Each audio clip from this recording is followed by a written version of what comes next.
Hello दोस्तों, आज की कहानी है एक मोटी बहू की कहानी।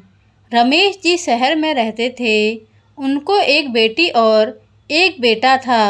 बेटे का नाम अनिल और बेटी का नाम लीला था। उम्र होने पर पहले बेटी की और बाद में बेटे की शादी करवाई। बहू का नाम सीमा था। शादी के 2-3 सालों में ही सीमा का वजन काफ़ी बढ़ गया था और वह पहले से दोगुनी मोटी दिखने लगी थी। इस मोटापे की वजह से सीमा को कई लोगों के ताने सुनने पड़ते थे। पड़ोसी भी उसे मोटी भैंस कहने में हिचकिचाते नहीं थे। कितनी मोटी हो गई है, कैसी दिन पर दिन फैलती जा रही है, देखो जरा भी शर्म नहीं आती। पति बेचारा सूखा जा रहा है, यह देखकर खा खाकर कैसे मोटी हो रही है। कुछ इस तरह की बातें अक्सर सीमा के कानों पर पड़ जाती थी। स्वभाव से हंसमुख सीमा इन बातों को इग्नोर भी कर देती, लेकिन उसे दुख तब होता था जब उसकी खुद की सास और ननद उसके मोटापे के लिए उसे दोषी ठहराते और भला बुरा कहते। अनिल शरीर से काफ़ी दुबला पतला था। शादी के बाद भी उसके शरीर में रत्ती भर का भी फर्क नहीं आया था। हालांकि सीमा मोटी होती जा रही थी, उसमें उसका कोई भी दोष नहीं था, बल्कि सीमा तो अनिल से भी कम खाना खाती और दिन भर घर के सारे काम करती रहती थी। अपने मोटापे की वजह से चाहे किसी काम में कितनी भी दिक्कत हो, सीमा उस काम को कभी अधूरा नहीं छोड़ती थी।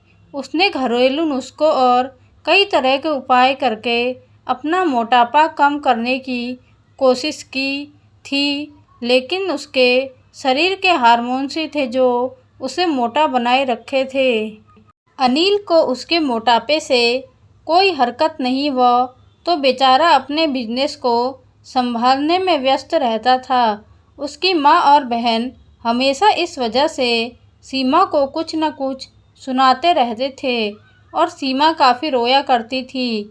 सीमा जब भी मौका मिलता अपने पति से इस बारे में बात करती थी और कहती थी कि अपनी माँ और बहनों को समझाओ, मैं मोटी हूँ, उसमें मेरा क्या दोष है।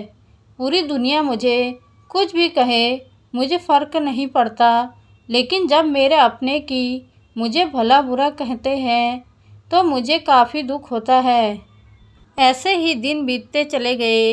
एक दिन सीमा की सास ताज़ी हवा लेने के लिए जब टेरेस पर गई हुई थी, तब वापस लौटते समय उनका पैर फिसला और सीढ़ियों से वह गिर गई।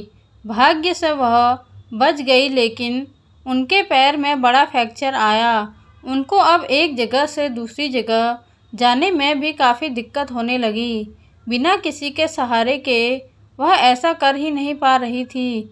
जिस मोटी बहू को वह रोज़ाना ताने मारती थी, आज वही बहू उनका हर काम कर रही थी, उन्हें एक जगह से दूसरी जगह ले जा रही थी। उनका खुद का वज़न भी 75 किलो था, जो उनके बेटे अनिल के लिए भी उठा पाना संभव नहीं था।